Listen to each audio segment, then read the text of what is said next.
Hello, everybody. Welcome back to Xbox Casuals, the Xbox podcast. I'm one of your hosts, Corey Deerigan. Alongside me, as always, is my partner, branded handheld, Josh Finney. Man, not where I expected that to drop in a showcase. Let me tell you. Yeah, it was kind of thrown in there, huh? I'm okay with it though because it set the tone for everything else that came today. But we will get to that. All right, Josh. Dude, I'm good. Let's I guess let's talk about this showcase.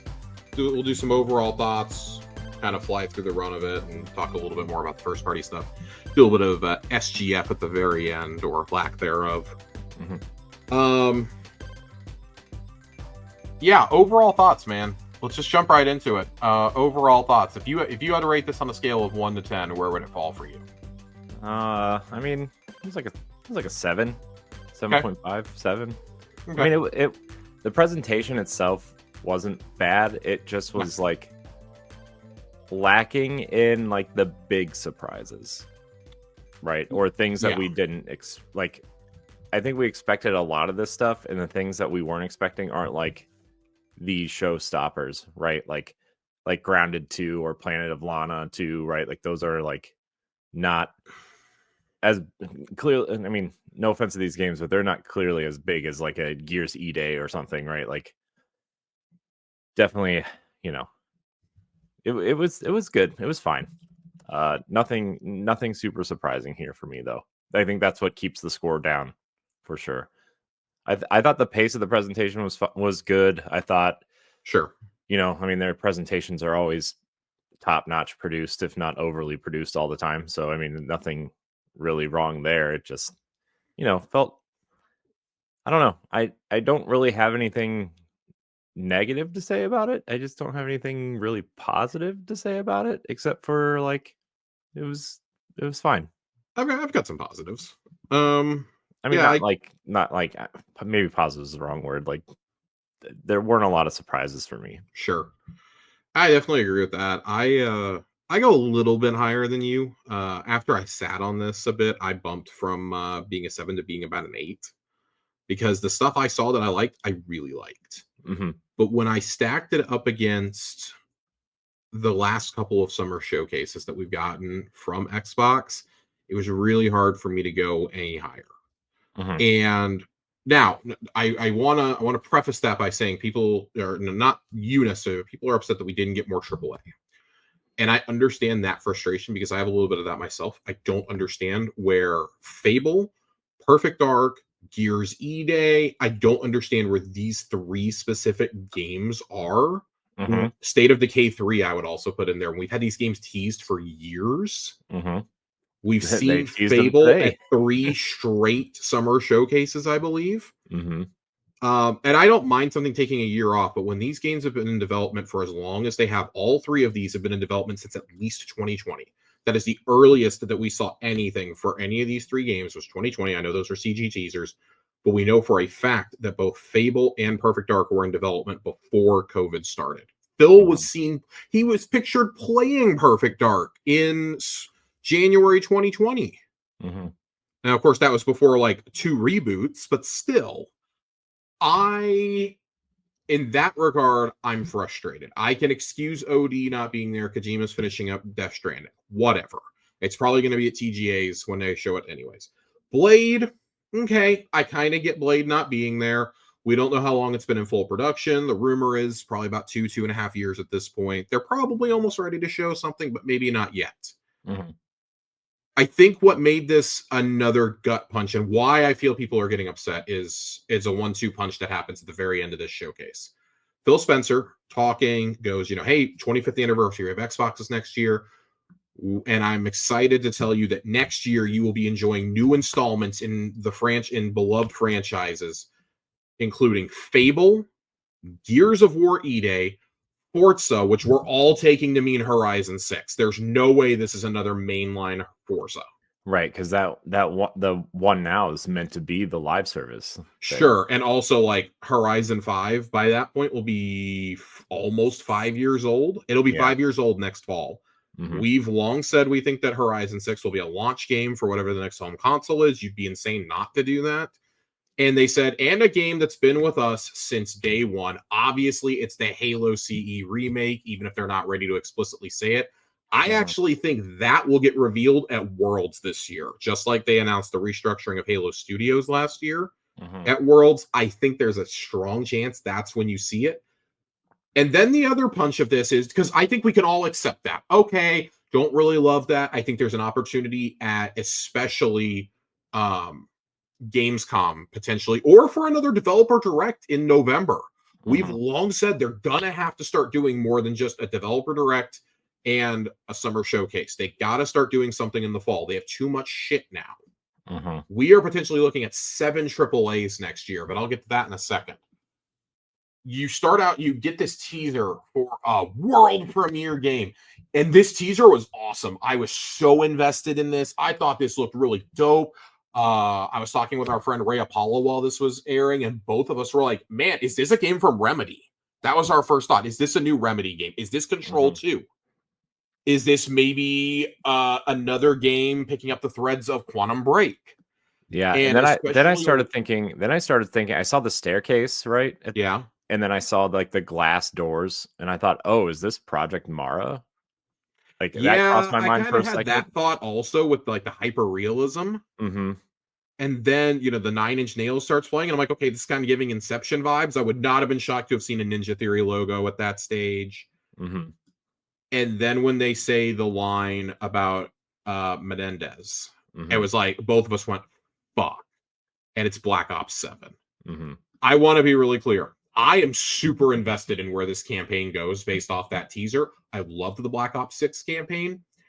That can't be your one more thing. No. Not when you had what you had to show this year. Now, if you had shown that at the beginning and ended on the Clockwork Revolution gameplay, which was like a 5-minute segment, that would have been significantly better than this. Yeah, the Clockwork Revolution thing was awesome. Which I'm just going to say, Clockwork Revolution, game of the show. Yeah. It was the game of the show. Yeah. I don't think anything else really came close. And that's no disrespect to any of the other stuff we were shown. Nothing else came close. But I mean, I largely liked what I saw. I like that something that was not talked about during the show, obviously, but if you paid attention to the release dates, every single first-party game and expansion we were shown, with the exception of Clockwork Revolution, is coming out before Thanksgiving.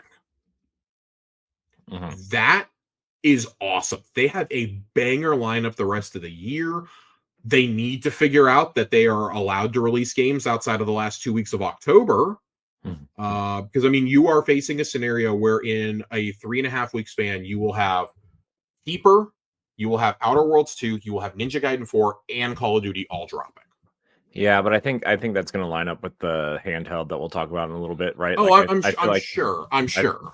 I feel like the handheld's going to release somewhere like either in the middle of that or right before then, and then you're going to have bang, bang, bang, bang, bang. These are all games you can play right now on if you're Game Pass subscriber. Fuck it, let's talk handheld now. Let's talk the thing that if you haven't been paying attention to things in the news, maybe if you don't absorb this like we do, you're probably like, whoa, what the fuck is that? Yeah. The Xbox Ally has been announced in conjunction with ROG, which is Asus's gaming brand. It looks like a ROG Ally with an Xbox guide button. Yeah. The specs on this are wild. Yeah, they're a little bit better than the ROG Ally X that's out now. So yeah, the base of this, it competes with that and with the Steam Deck OLED. The super version of this blows both out in terms of just the RAM alone. The 24 gigs of RAM in the premium version of this, a different chip, and haptic triggers are in it, and a 1 terabyte drive, and USB port, which the base version does. Oh, and a USB port. Sorry. This looks really cool. I like that they revealed it, and they kind of got away from the hardware immediately to start talking about the benefits of this joining the ecosystem. Which was a good move, I think. Yeah, emphasizing play anywhere, because I'll admit, one of my biggest concerns about this is branding it with Xbox a death sentence. And I think they showed today, we talked about it on the preview pod that Greg Miller has been beating this drum. My friend Ray's been beating this drum. Like, having something like an Ally and being able to access Game Pass on it and being able to access your Play Anywhere titles is huge. They emphasized every single game shown today is Play Anywhere. Almost every game you saw is a Game Pass game. Yeah. I think that this does something that the ROG Ally itself does not do right now, and that is appeal to console players. This is a gateway for console players who are leery about getting into PC gaming to let them dip their toes in and see how much they want to do. Right, because they had. I don't know if you read Tom Warren's article after this, like a couple hours after. I did not. I have not had time to read it. But supposedly, that Xbox button on the Xbox Ally opens up basically the Xbox UI to make it more friendly for players who only play on Xbox. Yep, and that your entire Game Pass library in there will be already loaded in there once you sign into your Xbox gamer tag. All your Play Anywhere games will automatically be loaded in there as like the cloud version, and then you can download them natively. Sure. And then if you're a PC gamer, you can import your other store libraries into that library as well. And it'll just be like a separate, how on Xbox you go up is that all games, own games, Game Pass, whatever. Like it'll say like Steam, Epic. It's like that. It's like that mock-up that we had. Yeah.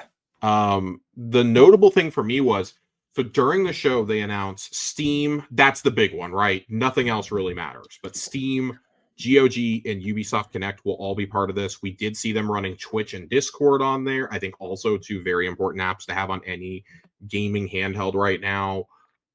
The one that was conspicuously missing for me, because Roblox got announced after the show. Roblox made their own announcement, and it was in the Xbox Wire post. I do think that's actually a bigger deal than we're making out of it, because it's not on the other PC handhelds as a dedicated app or storefront, to my knowledge. I believe Roblox themselves was saying this is the first time they've done this, and we all know how the kids love Roblox. Epic was the one that was missing here, and I think it's because Epic wants to make their own announcement at a certain time for this. I'm sure that Microsoft is waiting until, we get really close and they're like, oh, take Fortnite on the go with you. I think if it hadn't come back to iOS in the States in the last couple of weeks, this probably would have gotten mentioned here today. Yeah. So. Yeah, I think that's probably the reason, right? So the two big questions that we really have coming out of this now is, what's the battery life like? Because 24 gigs of RAM, this thing will be lucky to have more than like 3 hours of battery life. Right.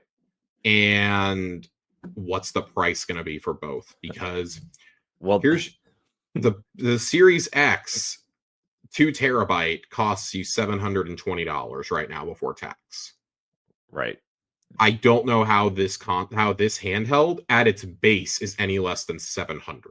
Well, if you look at the ROG Ally X now, it's $999.99 at Best Buy. So that probably gives you an idea of what the high end will be. Yeah. There has been some talk, like, will Xbox subsidize part of this? And I cannot imagine them do it. Maybe they do. Maybe they do subsidize it, thinking like, well, we're probably not going to sell a ton of these anyways, because like, I believe all Steam Decks that have been sold, all ROG Allies and Lenovo Go's combined, will be outsold by the Switch 2 by like the beginning of fall, is something I was reading earlier. So to give you any idea, like Steam Deck, and here's the thing, like Steam Deck is largely a companion piece for PC gamers who are always on the go. The ROG Ally, I feel, is a companion to console gamers that are always on the go. So I don't know if this is going to take off or not. I do think this is the first pass. We know Microsoft has paused development on their own in-house handheld, and I strongly suspect that that's because of the tariff situation going on and the economic uncertainty. Kind of like, well, fuck it, let's let somebody else take the hit on this. They already make these anyways. They're adding an extra button. Big whoop. Yeah, so and the bigger news is getting everybody coming together on this. That's the bigger news. Yeah, I think from what I'm guessing is that besides the handlebars, the love handles is what Oh, I Nintendo love call it. them. I love it so much. The only thing different on this is that Xbox button, and that looks like the Xbox button just replaced a different button, Yes, essentially. because this is definitely more skewed towards just being a straight gaming handheld than, oh, you can also like do non-gaming shit on it for whatever reason. Mm-hmm. That's what this feels like to me.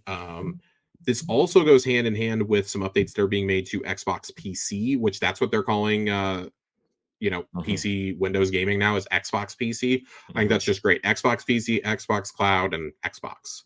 Yeah.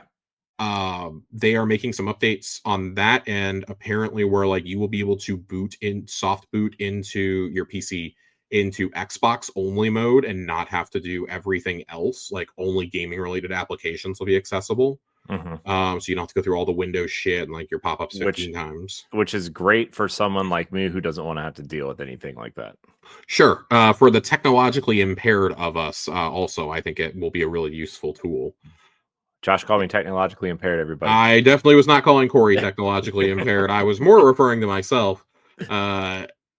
I like that. There were updates happening last night where people were seeing their entire libraries being loaded, like you described earlier. And oh god, there was something else I was going to say. Oh, they are working on an update to the store, and they said they're working with they're working with retail partners, which makes me think that it's going to be they're working with Steam and GOG Mm-hmm. to indicate what games are handheld certified, Mm-hmm. which is similar to how Steam lists if something's deck compatible. That's going to Mm-hmm. be their version of it for this store. But also, if it's a handheld, Microsoft doesn't want games being listed for sale on any of those apps without them being handheld certified. Right. So, because they'll lose money at that point. But anything you Mm-hmm. buy through those storefronts, they're taking a portion of now. So Yeah, I would guess anything first party is definitely going to be optimized for this. it has to be And guaranteed. then I would go to say anything Game Pass would probably be.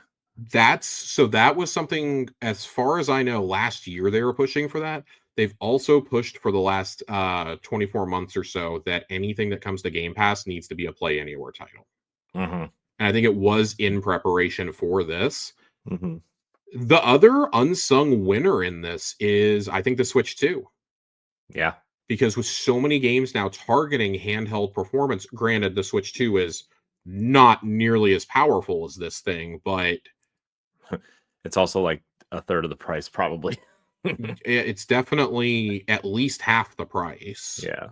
So I think that'll give third party developers who are able to develop on this think, okay, hey, maybe we need to go explore this. Then again, there's a story coming out on Kotaku tonight saying that the reason we did not get a Switch 2 announcement for Call of Duty is Microsoft and Nintendo are still working to try and figure out how Black Ops 7 is going to run on it. Not ultra inspiring right now. Yeah, I'm not sure how. I also think they didn't get the dev kits for it until recently, being a platform competitor. Yeah, but I mean they have Switch dev kits for Minecraft and stuff. Like I don't and That is not actually fun story. I only know this because of all the stuff that happened when the PlayStation version was being developed. Those are actually not handled directly by Mojang. Mojang oversees it, but they are not allowed legally to have those dev kits in office. interesting. That's why they had 4J doing all the porting for so long. I don't know if it's like that on the Switch, so do not quote me, but I know for a fact that is what was happening with PlayStation. I think PlayStation has softened their stances a little bit. Yeah. But for a long time, that's what it was. That's why there was going to be no PS5 version of it at launch, and they just didn't do a next gen version at all for a while. Mm-hmm. So, but Microsoft is pushing ahead to the other thing that we saw during this showcase, kind of like transitioning out of this, I guess. They let you know every single platform a game was coming to, whether it was going to be on all of theirs or not. Mm-hmm. We saw logos for Steam, Epic, and PlayStation during this. And Switch. There's a Nintendo Switch. We did see two Switch ones. Notably, Switch 2, though. We saw one Switch 2 logo, and it was Tony Hawk, and that's because it was at the Switch 2 reveal event. Yeah. I saw people commenting on that. Our friend Andre was actually talking with me just before we went live about this, and he's like, "Man, I'm just really bummed that like Persona 4 wasn't announced for Switch 2. Like, I didn't see any Switch 2 announcements really there." And I'm like, Nintendo is going to want to announce all that stuff at theirs. Like, Nintendo, I know for a fact, has agreements in place with third-party developers to get stuff announced again at their own shows. Yeah, I mean, usually like because it requires drastic scaling down or something like that with the different Switch footage. Yeah, so that way you're not seeing this and expecting that's how it's going to look on a dedicated handheld system, right? So I understand it from that perspective. Like looking at this list, like 2/3 of these are going to come to Switch 2 at some point. Yeah. So I mean, especially all the indies. Do we want to get into the games now? Yeah, I think it's probably time to get into these games, huh? I think it's time to get into the games. Let's start at the top. We'll start at the top of the show. I wrote just about everything down in order. We'll fly through some of these, obviously. Did you enjoy the pre-show of the Fallout 76 fishing? Oh yeah, I loved it. It took me a while to figure out it was Fallout. I was like, damn, did State of Decay get fishing? And then like 3 minutes later, I saw a giant Nuka-Cola factory. I was like, oh, never mind. You open with Outer Worlds 2. This was the moment where I went, okay, maybe I should temper my expectations, and I just started laughing about my predictions. You opened with the game you're closing with. Yeah. This is not Starfield. This is not Black Ops 6. This is Outer Worlds. Yeah, that was my thing too. It was like, maybe I should reel back any expectations that I had when we did our predictions. Yeah, we'll do Outer Worlds when we talk about the whole Obsidian Direct, because I actually thought that was a really cool little twist. And I want to talk about like the format of that. High on Life 2. I did not have money on this. I didn't know the first one did that well that it was going to warrant. The first one was very popular. I mean, I heard it was a popular Game Pass game at the time, right? But like, it also was cheap to make. Yeah, that's fair, I guess. Squanch Games definitely makes things on the cheaper side. It resonated with the community, with the parts of the gaming community that ache for a new Conker's Bad Fur Day or Sunset Overdrive-ish game. I think it scratches that itch for a lot of folks. Day one Game Pass, of course. I'm going to try and note these. Game Pass, that's coming out this winter. Game Pass. Resonance Plague Tale Legacy. So I knew there was a spinoff announced the other day. I did not see the trailer for it. I started thinking about halfway through, is this a new Plague Tale? This looks unlike the other two. Oh yeah. This looks kind of cool. This looks really cool. I'm very excited to play this, and it's coming day one to Game Pass in 2026. Yep. That was the first highlight for me, I think. That was definitely, well, I mean, I'm so hyped for Outer Worlds, but yeah, knowing that I was getting like 30 minutes of that later. I'll tell you something. I saw the tweet this morning from Aaron Greenberg saying this is going to be a 2-hour show, and I was like, oh, okay. So we're going to have like 30 minutes for Outer Worlds, and we're going to get 90 minutes of games. No, we got like 45 minutes with Obsidian. It really like over 50 if you consider the reveal of, well, the Outer Worlds 2 trailer to top this off, which was a pretty longish trailer, and the Grounded 2 reveal partway through. They took up like half of this show, which, listen, there are worse studios we could be doing this with. But man, we took a break here to talk about the ROG Ally collaboration. Blood of the Dawnwalker is a new Bandai Namco game from Rebel Wolves. This caught my attention. I don't know how I ultimately feel about it, but it definitely got me kind of turning my head a little bit and going, yeah, I'll probably check that out. I don't know how you felt about this. I mean, it was I don't know if this is a game that's up your alley or not. It definitely did not do anything really for me. I'm really worried that this is going to be a Souls-like. I'm not going to lie to you. Yeah, I mean, I don't know. It wasn't that appealing to me, to be honest. I mean, yeah, I'll leave it at that. I don't really have anything else really to say about it. Yeah, coming in 2026, one of the very few games not coming to Game Pass. from these announcements today. Yeah. I did find it interesting though that they're like, oh yeah, we're working with our partners, and oh, here's a game from Bandai Namco, and I was like, wow, really? But before we get to that, can we talk about the trolling of Silksong fans this weekend? No, I know. They get the quip during the Deadpool VR reveal at SGF, and then today, the only Silksong we got was them showing it running on the Xbox Ally and swearing to God it will launch when the Xbox Ally does this fall. Yeah. Okay. And the Team Cherry came out and like doubled down on that. They're like, it's coming before Christmas, was their statement. They didn't say which Christmas though, so it still may be dude, the game's been in development for so long. I did do some reading over the weekend that said basically this game can never be shadow dropped because they have to fulfill delivering codes to Kickstarter backers first. Mm-hmm. So I felt really dumb after making the guess that this was going to be the shadow drop. Mm-hmm.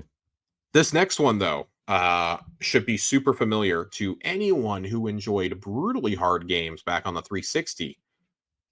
Super Meat Boy is back, Corey. I know that this got me excited. I love Super Meat Boy. This looks awesome. This looks like a very fun game. Yeah, I was like, oh my gosh, how are they going to translate this to 3D? Like, I saw the warp pipe come up, and I'm like, this is going to be some sort of weird twisted thing. And I honestly expected something Minecraft related. I'm not even going to lie to you. This one was really cool. I love Super Meat Boy, especially that first one. Super Meat Boy Forever was good, but the auto running thing was very meh, whatever. Yeah. But I was like, when he hopped down in 3D, I'm like, how are they gonna do this? And then they started showing. I'm like, okay, yeah, I'm in. No notes. Yeah, I'm in. Really like that. Really, the first major surprise for me, I would say. Mm-hmm. If you had given me a bingo card and put this on there, I would not have selected this space. Yeah. So thought that was cool. That's especially with all the things that happened within the studio. Oh yeah, Twisted Pixel went through a lot of shit. And then Team Meat, and then the other studio that spun out of it, and then Twisted. Like they all three of those are like, well, I thought Meat Boy was done. Nope, here he is. Surprisingly not. So. Ninja Gaiden 4, more Ninja Gaiden. This game just continues to look awesome. October 21st, of course, day one with Game Pass. Mm-hmm. The next thing that got me really excited was the following announcement. Indiana Jones DLC, September 4th. Order of the Giants is taking us back to Rome. Yep, and you're right, right before all the to keep it in the Game of the Year conversation. Yep, it's going to keep it in there solely because of the PS5 port, but I love it. Jeff Keighley, do not forget that this game came out. Please, I'm begging you. This is one of the best immersive sims that we've gotten in years, and they just seem to keep coming from Bethesda Studios. Mm-hmm. Prey's definitely one. Of course, the Dishonored series, and this really picks up the torch of both. So, really, really like that. Of course, we're going to be playing this. Mm-hmm. The second big surprise of the show. Beast of Reincarnation. I was seeing this and I was like, okay, this looks kind of cool. And then the Game Freak logo came up and I lost my shit. Yeah, it was. I was kind of surprised to see that logo pop up, to be honest. So, go ahead. Oh, I was just gonna say, and then tying it to this game. I thought this was so funny because. I said earlier, the winner, the real winner right now, regardless of how the Xbox Ally performs, is the Switch 2. This happens like 15 minutes later, and I'm like, oh, never mind. That might have just been wiped out. This is like the most damning indictment of Nintendo and the Pokemon Company. Mm-hmm. Because I'm sure you've seen the side-by-side comparison of the windmill in Scarlet Violet from the Switch 1 to the Switch 2. Have I? It is damning, showing screenshots of that game even on the Switch 2 compared to this. Yep, let's be honest, it's rough. It looks bad. Real rough. It makes them look even bad, and it really does. Like we long have praised, I myself included, have been like, yeah, man, Nintendo still makes their games look good with the hardware that they have. Game Freak has always been this weird exception. We've always been like, one of my friends literally has a saying, he goes, Game Freak gonna Game Freak. And then this happened. He was like, God damn it, I can't say that anymore. This actually looks really good. Now, whether it is good is another thing to be seen entirely. But right now, this has me really intrigued. Yeah. And I can't believe this was at a Microsoft show. If you had told me the Game Freak game was going to show up at one of Summer Game Fest, the Game Awards, Xbox, or PlayStation, I would have chosen all three before Xbox. I would have asked if I could have chosen one of them again, honestly. Mm-hmm. But this was really cool. Another like strong game from a Japanese studio, strong looking game at least. And then, Corey, it was time for Clockwork Revolution, the highlight of the entire show, as far as I'm concerned. Yeah, it was definitely the best showing game for sure. They have been cooking for quite a while on this. It is a much deeper RPG system than I had anticipated from this game. Mm-hmm. I like it. Yeah, it looks really good. It looks clean. It looks like the writing seems really interesting. It just seems like, I don't know, this has a lot of positives going for it, and them showing it off like this really did a lot for it, I think. Showing that extended of a look does make me believe this game is out before next year's showcase, but I do think that they refuse to date it because of the GTA of it all. Mm-hmm. And also, as you know, we've mentioned, next year it looks like they may have as many as 7 AAA games at least. And I just don't know how you release all those. But it's clear that they're hitting a critical mass of games that are done. To bring you up to speed, this is from Xbox Wire. You'll play as Morgan Vanet, a customizable player character, a member of the Rotten Row Hooligans, who discovers the world they live in has been altered by the enigmatic Lady Ironwood. She's unnaturally manipulated history through her use of time travel to bring herself immense power and wealth, keeping the working class under her heel. After discovering her method of traveling into the past, you're thrust into an adventure across time to turn back the clock and right Ironwood's wrongs however you see fit.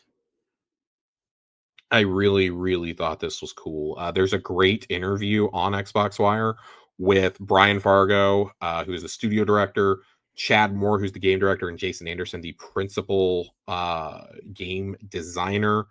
Brian Fargo says in this interview, this idea started well before we finished Wasteland 3, and the number one request I was getting was to remake Arcanum, for which, for the record, wasn't one of mine. It was a Troika game.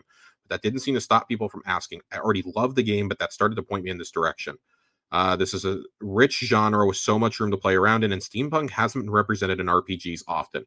It's already a fertile playground, and with time travel and our visual reactivity in the mix, we get to take it to places it's never been before. Chad Moore says this was the game that he was pitched when he joined inXile. Brian Fargo pitched this directly to him and Jason. Brian Fargo, we should mention these guys also worked on the original Fallout games and Vampire the Masquerade Bloodlines, not to mention all the other great RPGs they've been involved in creating. So I absolutely love that. Chad Moore says we brought in talent. inXile knows RPGs. Jason and I had the steampunk angle covered, but to make a game like this, we needed specializations the studio didn't have. That meant bringing in talent from places like Rockstar to improve our cinematics and conversations. We wanted our combat and gameplay experiences to shine, so we hired combat and encounter designers from Bungie and Blizzard. Hell yeah. That's awesome. That's fucking awesome. I don't like, those are 3 studios that I think, regardless of your feelings on Bungie and Blizzard these days, that have a certain amount of pedigree in their respective spaces. So I would imagine they poached people from the Overwatch and Destiny teams, obviously, and, Rockstar just all over the place. So I really, really like that. There's a lot here, man. I think this is going to be a lot of fun. Yeah, I agree. It looks cool. I think there's going to be a lot of interesting replayability here too, obviously. But this is far and away their most expensive game ever, too, by the way. Yeah. Chad Moore says, I think Chris Keenan, our president, said the character creation machine is the single most expensive asset the studio has ever made, and it's worth every dime. This isn't just a UI screen, it's a fully in-world machine for reporting a crime, and the suspect is you.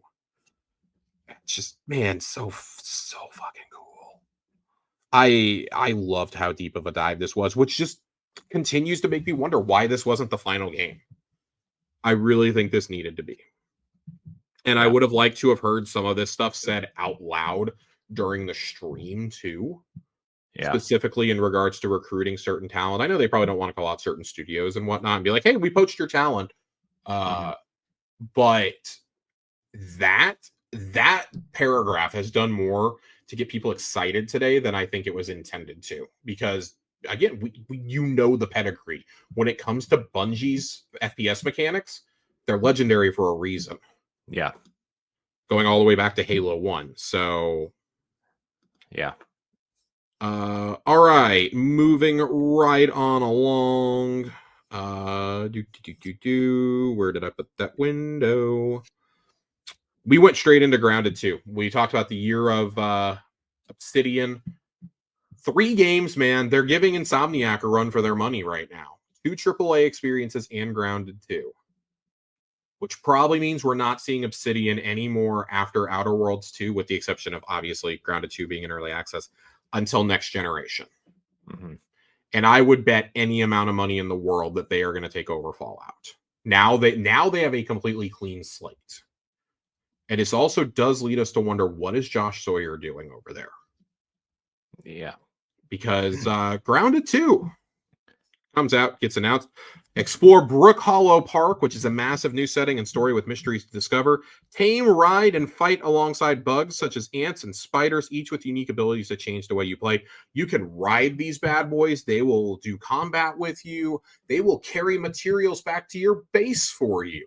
That's super cool. Like, these are all like really nice additions to a sequel to a game that was essentially like a smaller project for them. And it was a big hit. By the time the game finished, like, was feature complete last year, I think was last year when it came to Switch. Yeah, it went feature complete at that point. It was already in full release, but they did a year and a half of updates afterwards. That team was 18 people. Yeah. This game, obviously, a little bit bigger team, but also this is being co-developed with Eidos Montreal. This is the second first-party game they are working on. The other one being Fable, of course. I expect in the next 12 to 18 months that Eidos has just officially joined Xbox at this point. I mean, don't forget Crystal Dynamics is also working on 2 games with Xbox. What's Crystal Dynamics working on? Perfect Dark. They are no longer working on Perfect Dark. Oh, I thought they were still on Perfect Dark. They might be. I may be getting them and Certain Affinity confused. Keep talking. I forget what the other game they're working on too, but they were making rumored to be making a Monster Hunter style. Nope, again, getting them confused with. I'm just gonna stop talking. I'm gonna stop fucking talking. No, they are only working on Perfect Dark, and they are developing a new Tomb Raider game with Amazon. Yeah, I knew the Tomb Raider game. Those are the 2 things they're working on. I think we're getting them, and I think I'm saying, like, both of us, I think, are getting Certain Affinity confused. Yeah, because I thought that Monster Hunter game was something they were working on too. Yeah, that is something that they're working on. They were the original team that was working on Perfect Dark with them. Obviously, Certain Affinity has taken over Halo multiplayer. That is another studio that I think that them and Eidos, I would not be shocked to hear that they join the Xbox family by the time the next generation starts. They do too much. Like, the history that Certain Affinity has of working on the Halo series, the Gears series, and Call of Duty, and that's Doom. Basically what they and Doom. That's what they do. So just bring them in, let them be an internal support studio, kind of like how Sony has the one that goes around and helps with all the first party games. Have them just help with the shooters, dude. Yeah. Have a floater team, like, oh, this team's going to help with. I mean, E-Day obviously being co-developed with People Can Fly, they're helping with that. But we need help getting Wolfenstein 3 out the door. We want to have a vertical slice ready. So can you guys keep working on the game while we get the vertical slice ready, essentially? Right. Doom DLC is coming out. Well, why don't we work on some of that while id gets into pre-production on the next game? Right. So there's a lot of avenues. Oh, maps for Call of Duty seasons? Great. We've got a dedicated team of 20 people here that work on maps. Mm-hmm.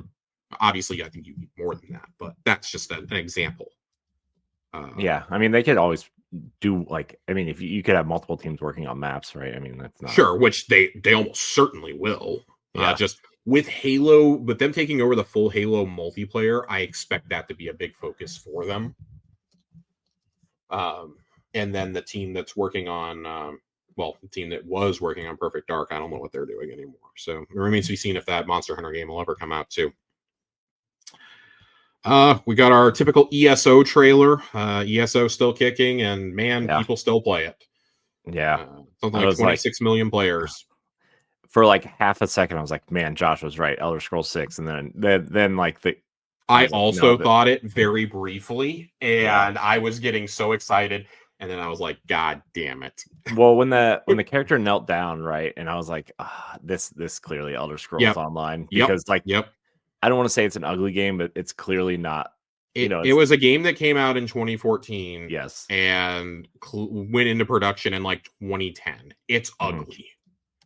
It's fucking ugly. We're just gonna call it what it is. It's ugly. I have no problem calling this game ugly. Yeah, I was trying to avoid that word, but I'm not. It's too ugly. I'll say it for you. It's fucking ugly. Aphelion, which is Dontnod's new game. It very much looks like a horror game. Mm-hmm. I'm excited for this. Of course, it's a Dontnod game. It's 2026. It's coming to Game Pass. Their last non-narrative story game that they did, aka not A Life is Strange or A Tell Me Why, Jusant a couple years ago. I really, really liked Jusant. It didn't make my top 10, but it was one of my favorite indies of the year. Mm-hmm. This is a great place. You can always count on Dontnod to show something brand new at an Xbox show. No Ghosts at the Grand. This was a big miss for me. Yeah, that was I did not like this. It really seemed like they were trying too hard to be funny, and it was not working. No, it was bad. This was like the equivalent of that the Dollar General Muppets that Jeff Keighley showed. Yeah, dude, that was bad too. That was really fucking bad. Look, I know Keighley is obsessed with the Muppets, but like that, get the Muppets. If I was him, right, and I saw a rip-off Muppets game, I would be offended as a fan. Yeah, it's funny because like I think there were parts of No Ghosts that I enjoyed because it reminded me in some ways of like at first I was like, damn, is this like some sort of sim game? Is this like instead of Power Wash sim, is this like house cleaner sim? That's what it kind of looked like at first. I like some of the puzzle mechanics they showed, and I actually am a little interested in this, but overall, this is a big swing and a miss. This is like the ultimate game I'm glad is coming to Game Pass, because if it's great, I'm gonna tell everyone and their mother to buy this game. Mm-hmm. But I don't know, man. Like the character models weren't doing it for me. I had some questions about this one. There's always a couple of like the smaller third-party games or like indies that I kind of go, I don't know. Yeah, I don't know about that. Age of Mythology DLC. That's great for everybody who likes Age of Mythology. For like half a second, I thought it was like a Jade Empire sequel. I thought it, and then I saw like the ultra low res character. I was like, oh, this is Age of Mythology. Yeah. Okay, cool. Yeah, cool. My other thought was also like a new Dynasty Warriors, but then I was like, why would Xbox be publishing Dynasty Warriors? Yeah. I did get kind of excited for a potential I want to talk about Mudang for a second. Mudang Two Hearts, a cinematic tactical action adventure game coming out in 2026. Set on the Korean peninsula after reunification, it blends stealth, close quarters combat, and emotionally driven storytelling into a seamless cinematic experience. You play through two distinct perspectives, a North Korean Special Forces operative dispatched to the south, and a K-pop idol whose past holds a dangerous secret. As a new wave of terrorist attacks fractures the fragile illusion of peace, the two become entangled with an enigmatic militant group known as, I am not going to try to pronounce that. Come on, Josh. You can do it. Byeoleo Muban? Yep. Good job. Set to launch in 2026. This actually leaked last night. I 100% knew this was going to be here. I already read all about it on the website, which is why I was excited to see it. I was like, this actually looks really cool. I was more sold on this than any of my friends who watched it. They're like, I don't know how I feel about that. It's giving Bright Memory Infinite vibes, and I was like, oh no, I'm here for it. Bright Memory Infinite. God, Jesus, dude, I was so excited for that. It's just like, remember when they released like that, like to hype it up, they released that $7 version of it was fucking $8. I was so excited to get it, and it didn't even work. Yeah, I'm still mad about it. It's been almost 5 years, and I'm still upset about it. This man, I think this looks cool though. I'm actually really pumped up for this. I hope it's good. We need games from around the world to be promoted at events like this. That's my takeaway. Yeah. So I did like this. I enjoyed seeing it. I look forward to playing it. Yeah. Moving right along to Planet of Lana 2. I instantly thought of you when I saw this. Yeah. You really liked the first game from what I remember? I did like the first game. I don't know if it needs a sequel, but I mean, it's, this is a Game Pass Day 1 game, right? So I like Thunderful's games by and large. So yeah, and Boss Rush in general has a good relationship with Thunderful, so I will definitely be checking it out. I thought the first one was pretty good. I don't know if it needed a sequel, but if it's on par with the first one, then it'll be a good 3 to 5 hours of fun and move on. Gonna fly through a couple of these next few ones to get to the announcements here at the end. 76 got a fishing update. Big whoop that's already in the game. I'm so tired of spending time on this game. This is the kind of stuff that, like, I understand why they show this, and I missed Sea of Thieves earlier, but like they show these and like ESO and everything because ESO always has a new expansion. They want to be like, hey, we want to remind you that these exist. And that's fine, but man, we see these every year. We fucking know they exist at this point. Give this stuff to Jeff Keighley, honestly. This is the perfect kind of stuff to give him, I think. So I don't know if he would take it. I mean, he loves things that look like commercials, so why not? Side note, when Matt Booty came up for the Obsidian stuff, I got really worried for a minute that we were going into TV. Oh yeah, I know, because he kept bringing up my god, dude! He goes, our properties have expanded to more mediums than ever before, and then he starts showing fucking Minecraft and Fallout, and I'm like, oh god. I spent 3 days telling people there were going to be no commercials here, nothing. If they show the fucking Fallout trailer here, or they show like a teaser for the Grounded show, I'm actually going to I'm going to do something drastic. I'm going to go to LA tonight, and they're going to have a problem with me. So like, I'm not fucking doing this. I was so mad. Matt Booty scared a lot of people today. Oh my god, dude! I was like, TV jump scare. Solo Leveling is getting a game. This is awesome. Great anime. I love that this is a 4-player co-op game. This game has to be good. I'm just gonna say, because top-notch action and animation in this anime, I really need this to be good. I'll be checking it out. It is not coming to Game Pass. One of the few that is not. To my knowledge, I believe. Yeah, I didn't see it on the Game Pass. I'm scrolling through real fast. Yep, nope, not there. So that's fine. I'm okay with that. The PC version is coming out this fall, so we'll see if it's any good. Animo, this was another one that just did not hit for me. I cannot tell you how much I do not give a shit about this game. Yeah, I didn't really. This was very weird for me. It was very weird. And not in a fun way either. I was like, yeah, this is bad. This was like, I was like, Nintendo's already suing Pocket Pair. That's pretty much what my thought was too. Like, oh yeah, like it's a better looking Pokemon that is going to be like 3% as fun. Yeah. So that looked bad. Tony Hawk, you guys know about Tony Hawk. We're not gonna spend time. No, we're stopping here, Josh. Because the fucking Ninja Turtles were there. The Ninja Turtles, man. God damn it. I 100%. Saw that and was like, oh boy, we're talking about this tonight. 100% playing as the Ninja Turtles.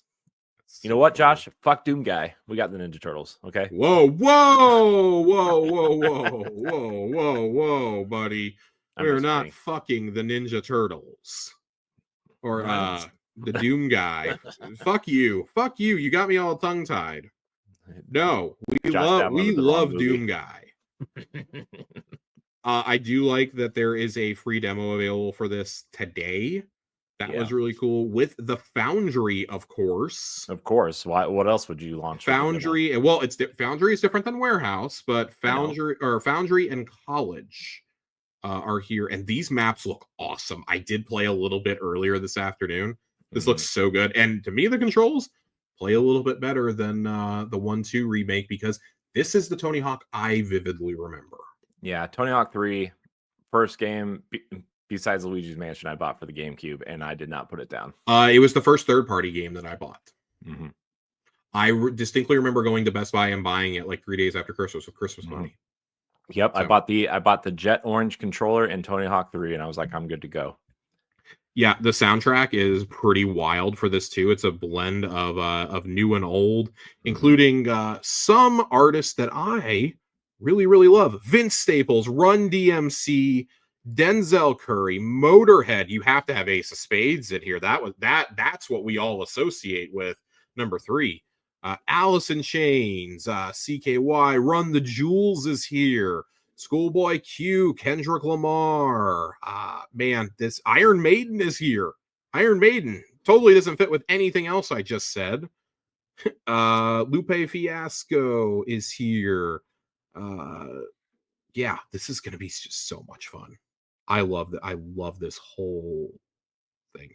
The Sex Pistols are here. Agent Orange, Mastodon. Great fucking soundtrack.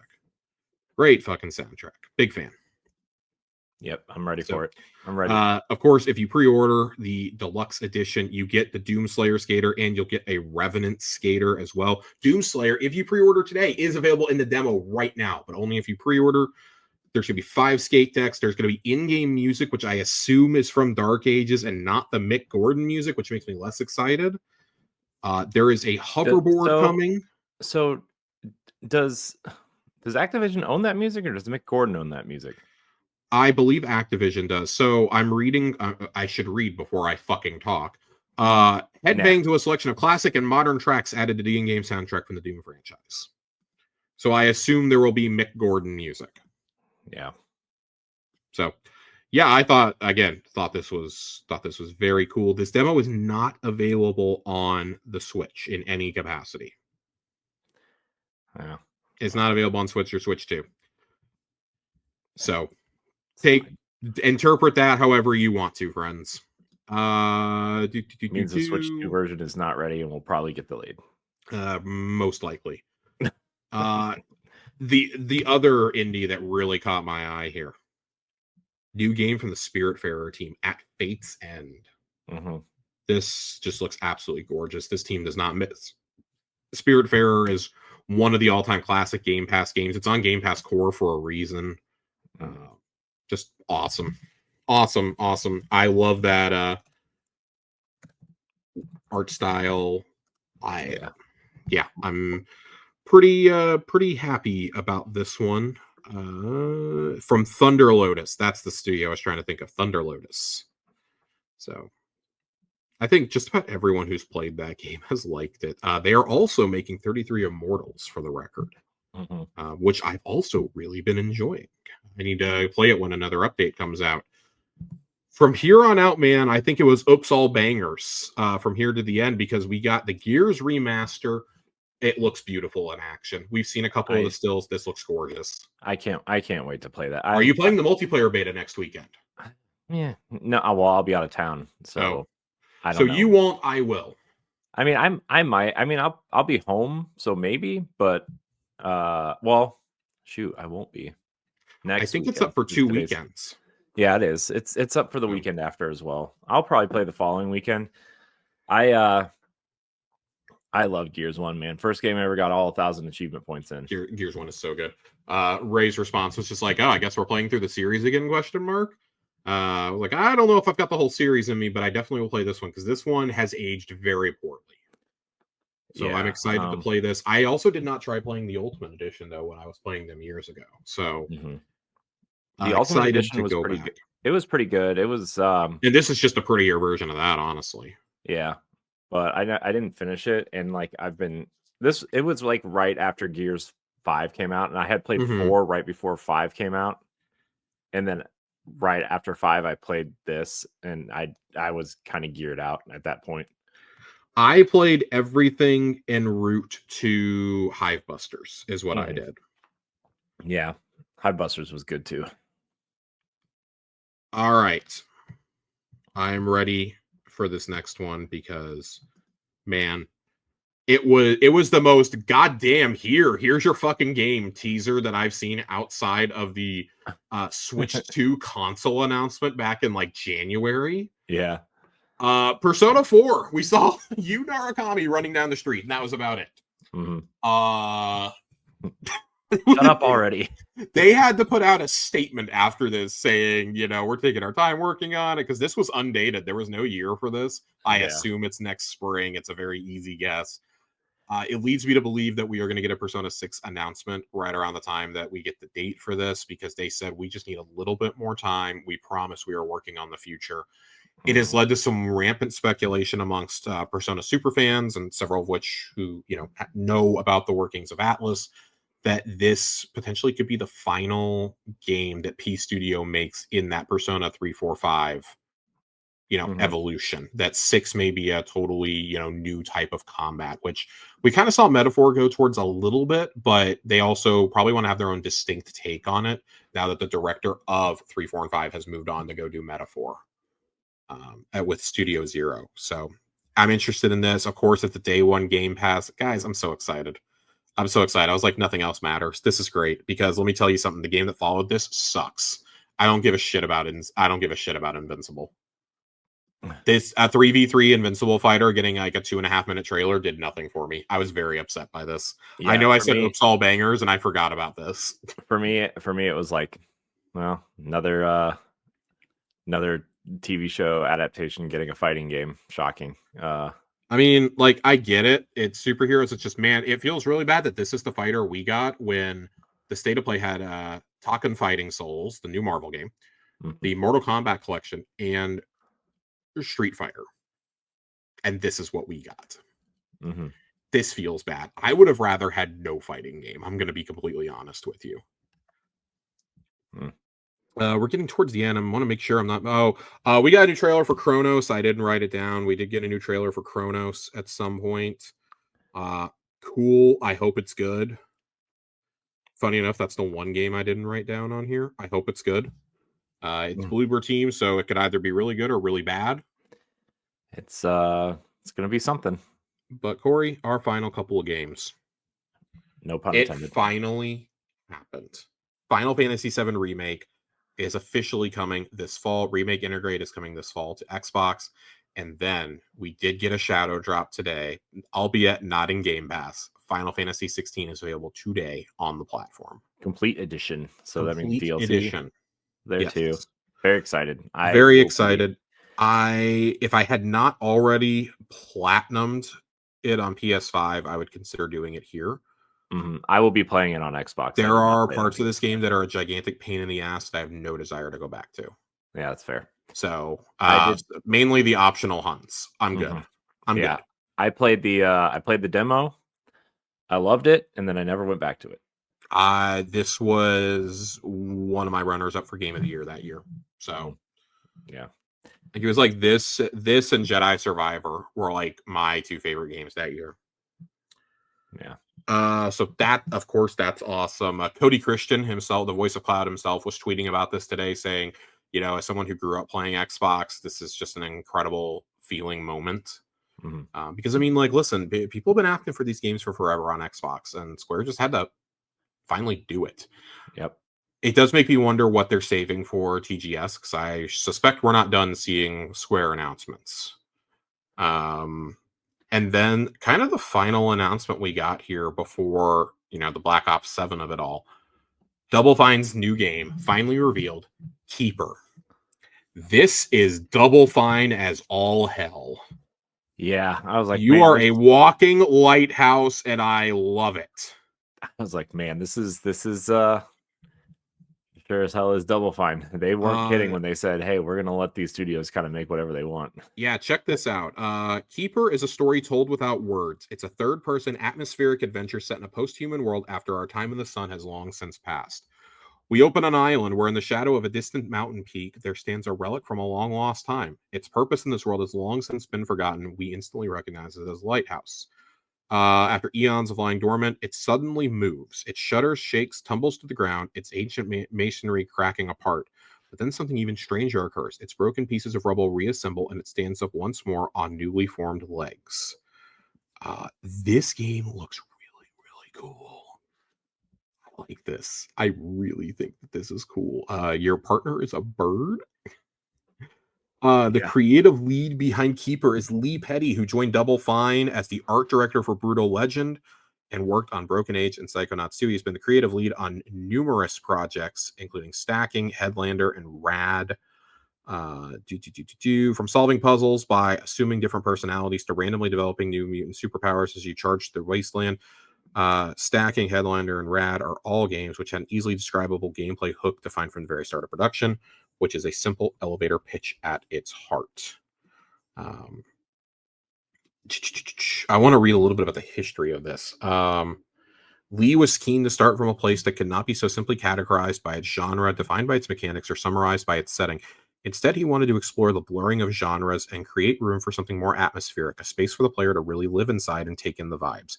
He wanted to give this new game the space to breathe and develop naturally as the team engaged with it. As Lee and a small team started to put pen to paper and collect their ideas, an unexpected world event provided a key influence. In 2020, the global pandemic and lockdown kept us away from one another in a way we weren't used to. Seeking a change of scenery, Lee would wander the hills and trails near his home on quiet hikes with his family, and he started to ponder on the situation we were in, on humanity's ultimate fate. If our time came to an end, what would be next for life on Earth? He dwelled on isolation, ruminated on companionship, and as these themes coalesced, sketchbooks filled, and the game you saw today began to take shape. This is very, very unique.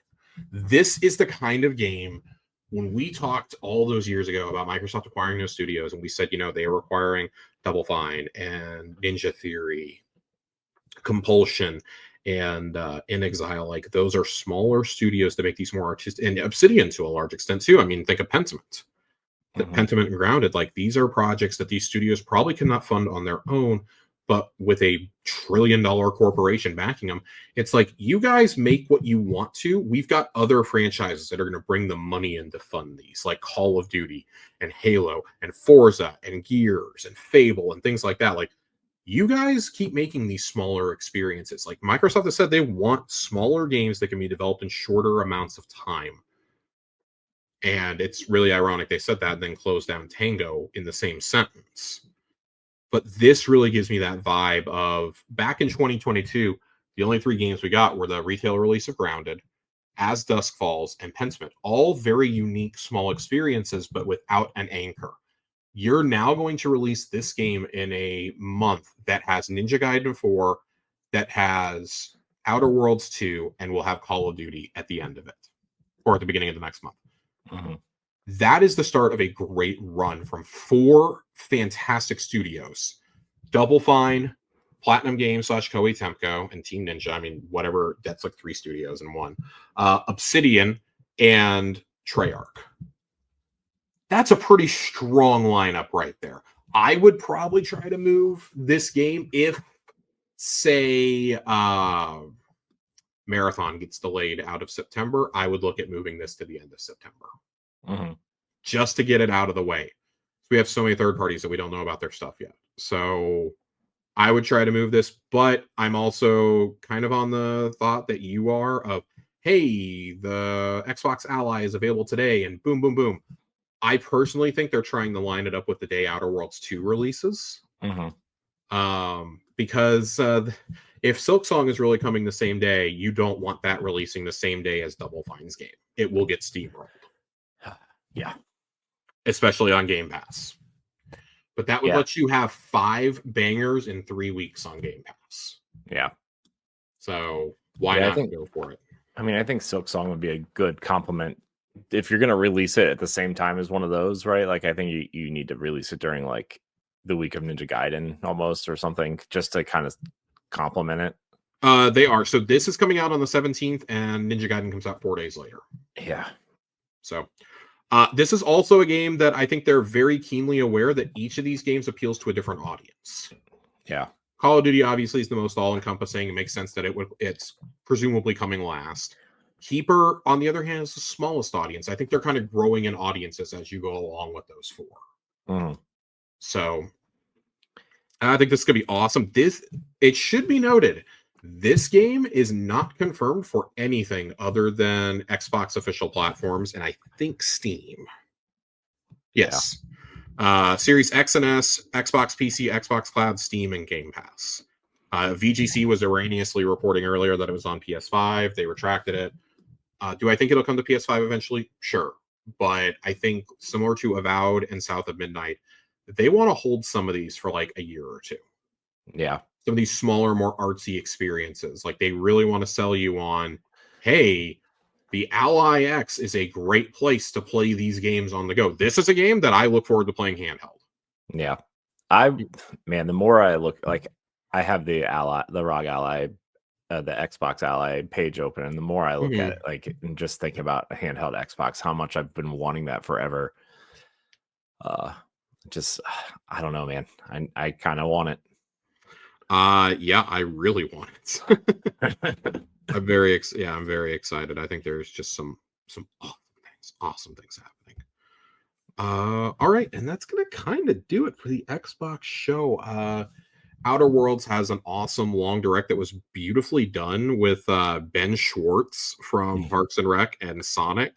Yeah. Being Mark from marketing, that was very funny to me. Mm-hmm. I enjoyed that, as goofy as it was. So that was kind of nice to see. And his joke about second chances at the beginning was really funny too. Dude, he has such good comedic timing. Dude, he's like, what? He has a sequel to everything. My movies. And then like his last line was like, even my first marriage. Oh yeah, I did catch the marriage. I laughed so hard. Oh my gosh, it was really funny. He's great when he was trying to get them to understand what certain words meant in the marketing meeting too. It's good. Yeah, he's really funny. Yeah, good old Jean-Ralphio. We love him. Don't be suspicious, Josh. Don't be suspicious. Do you have any final thoughts on the Xbox show as a whole? We've obviously talked about things that we thought were missing. Yeah. I mean, nothing that I didn't say before. I thought it was a good show. I think there are definitely games that I want to play here. Sure. Nothing too surprising, all things considered. But hey, look, I mean, I'm excited to play a lot of these things. I actually think the more that I've sat on it, I'm actually the most excited to play my Xbox games on a handheld. Hey man, it's a big announcement. So also shout out to the design of it, because remember the prototypes that leaked in like maybe a month ago or whatever. At this point, like it was so ugly. I'm like, oh my gosh, it looks weird, but you know, it looks good. It looks fine. I did notice though, like, so the ROG Ally is dockable, right? Like, yeah, a dock comes in the box. I didn't see a USB-C port on the bottom of this device. I'm assuming if you're going to play on a TV or a monitor, you're going to play on PC or an Xbox, but I did not see any. So ports for the base version: 2 USB 3.2 Type-C with DisplayPort, 1 micro SD reader, 1 combo audio jack. On the fancier version, 1 USB 4 Type-C with DisplayPort 2.1, 1 Type-C with DisplayPort 2.1. That's a 3.2, the card reader, and the combo audio. So, I mean, I would think one of these is on the. It might be on the top. Yeah, I see that it's not on the bottom. This could just be like the render of it too. Like maybe they didn't want to like put all the shit on the bottom. I can't imagine making a handheld in 2025 and not putting a charging port on the bottom. now, I mean, now I kind of feel dumb for saying that because, like, if you have the handles on it, you're not going to be able to dock this from the bottom Oh, with those yeah. handles that are longer. Anyways, there is a dock. It is a it's a charger stand. It is a charger stand, is what we have. Wi-Fi 6E is built into it also. This thing's nice. It's promising 120 hertz refresh. We'll see if that actually happens, but yeah, I'm pretty excited about this. I figured you would be a little bit more down on it because the grips are like the wireless controllers. Yeah. Well, so wait, the grips are rubber, like the rubbery. Contoured grips inspired by Xbox wireless controllers deliver all-day comfort, complete with impulse triggers for enhanced control. Oh, I mean, the thing I don't like about the controllers right now is the rubber, like the Yes, rubbery I grip. think you're getting those because everyone that I have seen that has gotten hands-on with it says it feels like you're holding an Xbox controller, like down to the texture. Man, if it has those rubber grips on, I'd be really upset. See, and I know it's because you have like an allergy to it, right? Yeah. Yeah. I was gonna say, like, goddamn, I'm so happy. My hands get so sweaty so fast. I'm happy for a grip. No. Well, I mean, they're gonna have to make a case for this thing, right? So I guess I'll just have to get one of those. Probably. The information on accessories will come closer to launch, they say. All right. Yeah, so I stand by what we guessed, that this is like a solid 7.5, 8-ish territory. Definitely not bad, definitely not better than the last 2 years, I would say. But and I do like that they did not make the promise that everything you see is going to be out before next year's showcase, even though all the first party stuff except for potentially Clockwork will be. But we're looking at a scenario where next year you potentially have Clockwork, State of Decay, Forza, Gears E-Day, the Halo remake, Fable, and Perfect Dark all coming out. Yeah. That's 7 AAA games, and that's without if Contraband somehow reappears. That game's vaporware as far as I'm concerned. Yeah. But yeah, that's going to be a wild year of first party releases. That's like Nintendo level output, but on a bit of a bigger scale, because you can also assume we're probably getting another Diablo expansion next year, the second Diablo 4 one. I would assume That's going to be big. I kind of expected to see a cinematic trailer for that today, but yeah, when I first saw the Plague Tale Legacy trailer, I thought that was it. I did too, and then I saw similar. Venice and was like, oh, never mind. Yeah. Blizzard being so Activision and Blizzard being so little here was kind of surprising to me. So many people were dead set. Hey, Toys for Bob is going to be here.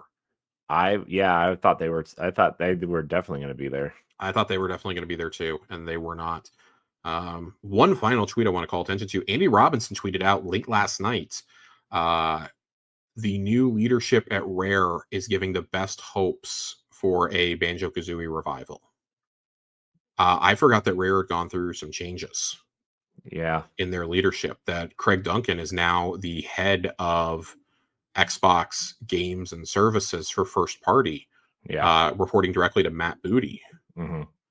The previous person in that position was, because it used to be Matt Booty's job. He got promoted. So they promoted the founder of Turn 10 to that position, and he retired after like a year. Yeah. He had been at Microsoft for over 30 years, though. So Craig Duncan's there now doing that.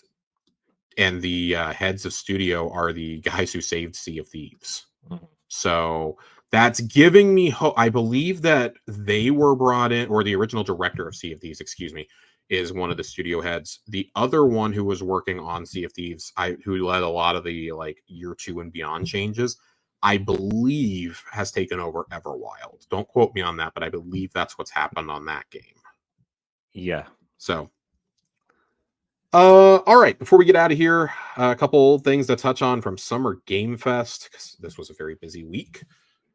Summer Game Fest, kind of dog shit. Yeah. This is a really bad event. It was not great. There, for every announcement that got me really hyped, there were like 5 I did not care about. Yeah.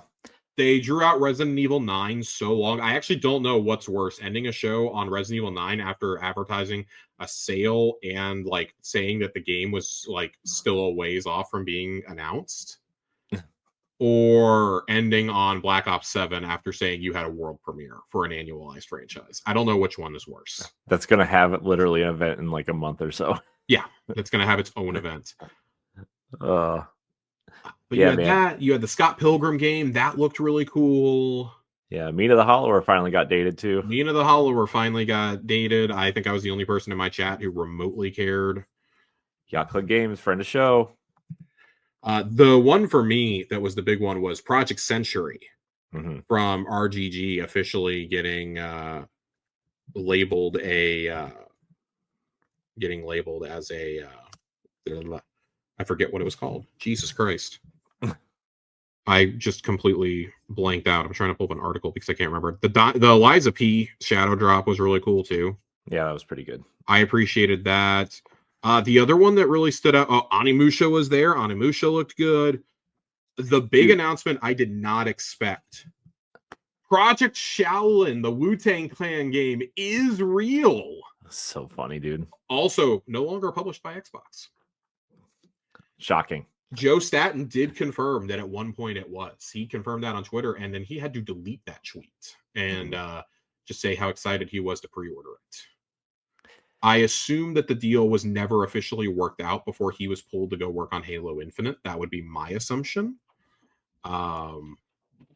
But yeah, not getting that. And I also, like, I can't begin to imagine how expensive the music rights must be.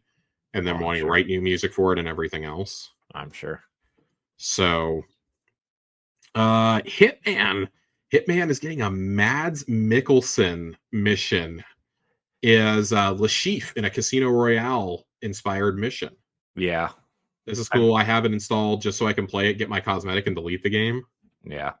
Because I played so much of this as the games came out.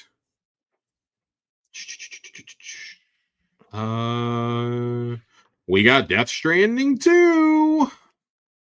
Stranger Than Heaven. I finally got down to it. Stranger Than Heaven was the game I was thinking of. That's what Project Century is now called. And it is set in both 1910 and 1943.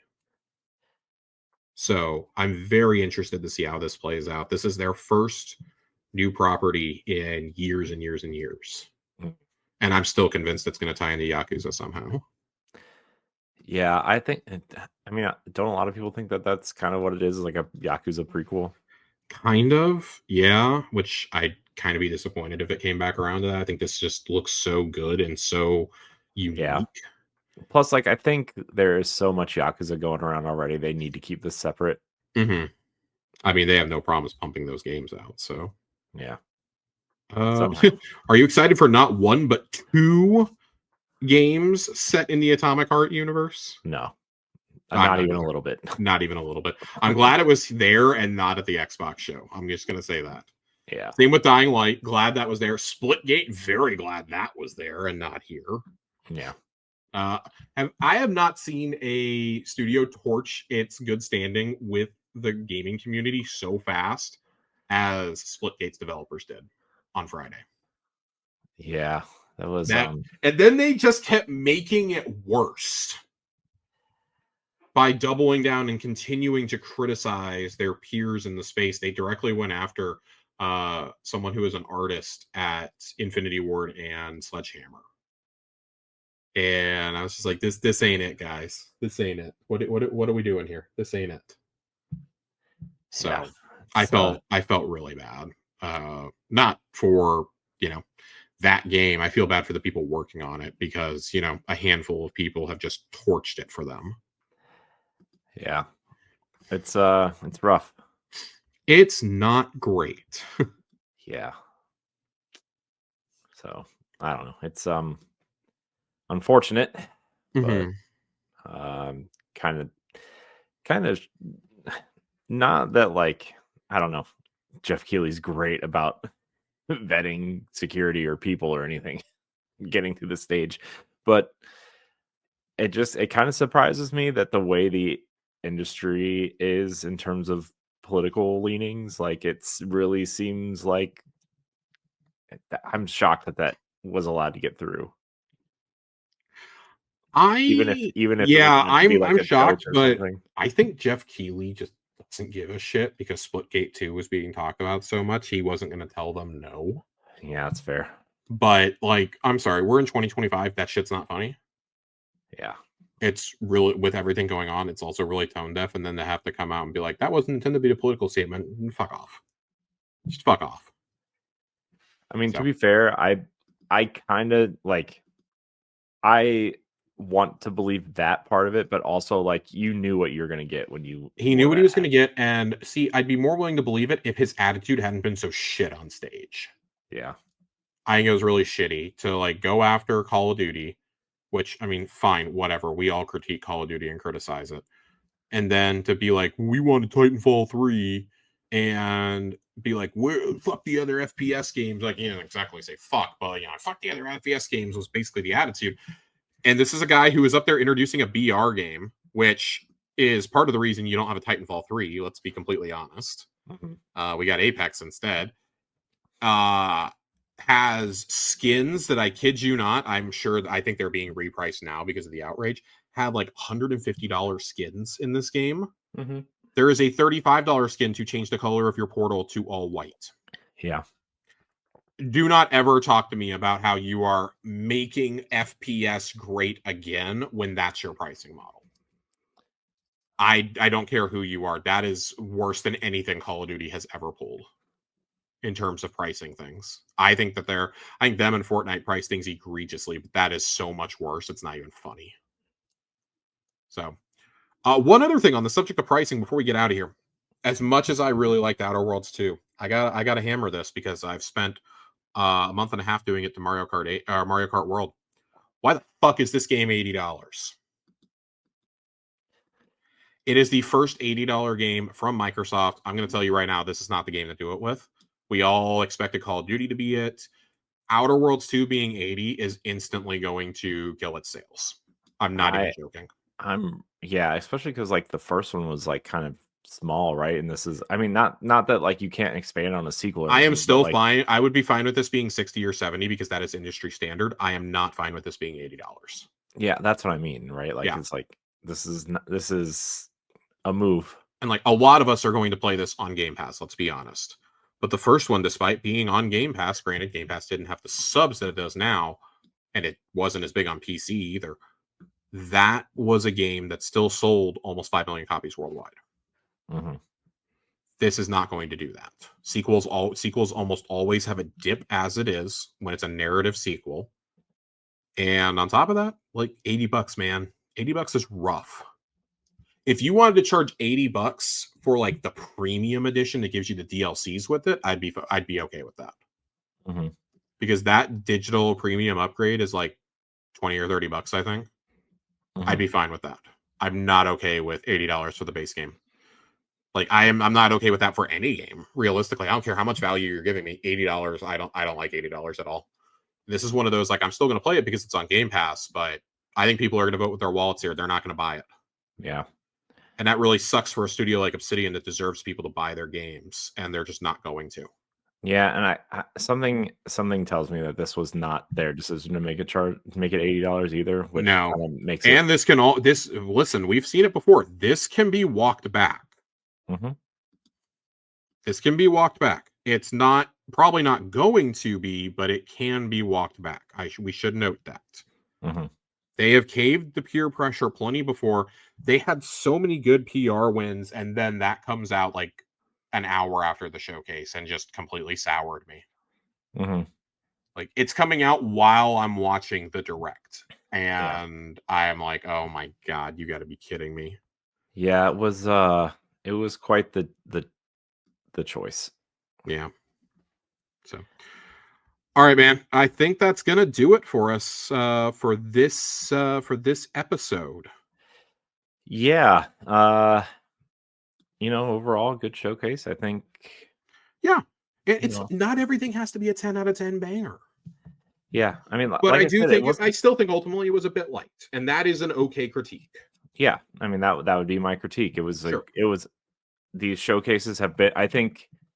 I really think Xbox has been best in class in terms of production of these showcases For a for a while. long time. Yeah. Um, They the just never had the games. yeah, and now like I feel like we went through those couple years where they were like, there's banger after banger after banger after banger, and now they're all on the precipice of being released. That it's like hard to Yeah. announce new things when you have 20 games announced to be Well, released and I in the think next that year. that was part of the frustration, I think, but I also think that this feels like it was a conscious decision by them not to come out and show a lot of stuff for next year that they're just gonna have to show again at the showcase. I think they're Mhm. in a really awkward spot where they're trying to figure out what can we release in the spring. I would expect that this indicates they will do another show at probably at Gamescom, focusing on some games coming out like Q1 next year, maybe.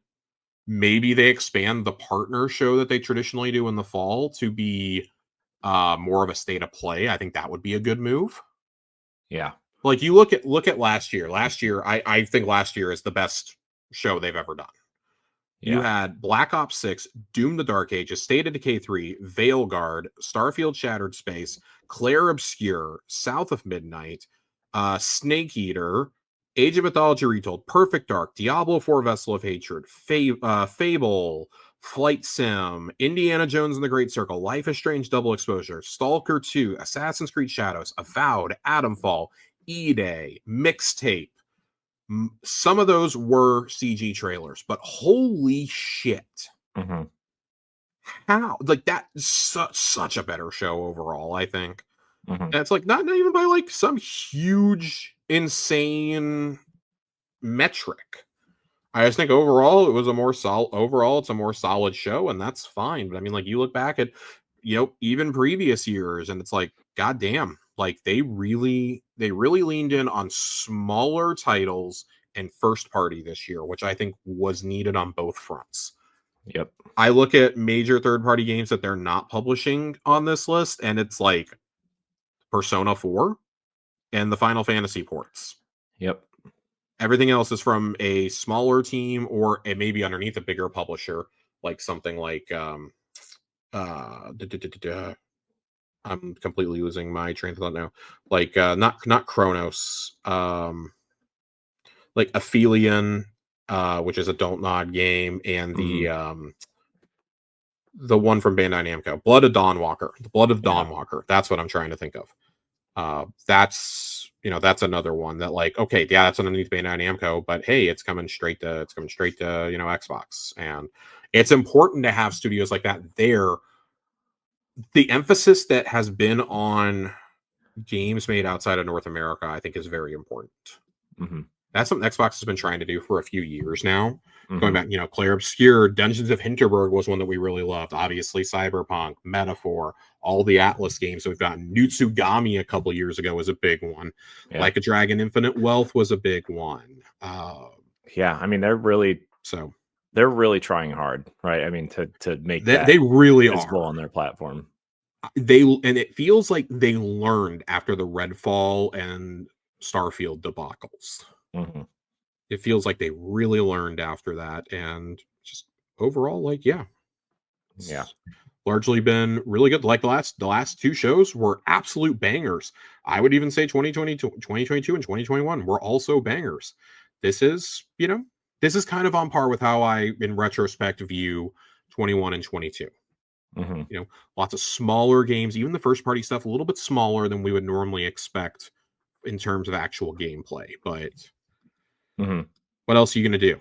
Yeah, So yeah, overall, still good. Still, I mean, better than Summer Game Fest. Not a huge mark to clear, and obviously, this isn't a state of play.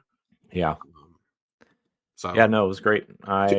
two really good shows this week from Xbox and PlayStation Yep, for different reasons. yep. Uh, So I'm really excited. Once we're done here, I think I'm going to go get Final Fantasy 16 on I Xbox. think you should. It's great. Yeah, um, I'm glad. I can't believe that's out today. It's That so that good. was wild to me that was the shadow drop, and it wasn't even like a Game Pass shadow drop, which is fine. I'm not saying like, oh, everything has to come to Game Pass. No, they don't. They want that money. Yeah, So, yeah. all right, Corey, get me out of here All right. Well, everybody, before I thanks lose for power. a big grapefruit size hail comes through your window. Oh my god, dude, I would cry so much. I have so many expensive collectibles in this room. Everybody out there, thank you so much for joining us on this very special Sunday night, Monday edition of Xbox Casuals. You can usually find us every other Friday on your podcast service of choice. You can check out our sister show, Tower Casuals, if you're into Destiny, every other Friday as well. Although I think episodes of that will be a little bit more frequent coming up as lots of changes as we go into Edge of Fate. Yes, as Edge of Fate comes into light. Josh, thank you for your extra time this week, as always. Always. Everybody out there, we appreciate you too. Thank you so much for watching and or listening. And until next time, we love you. Goodbye.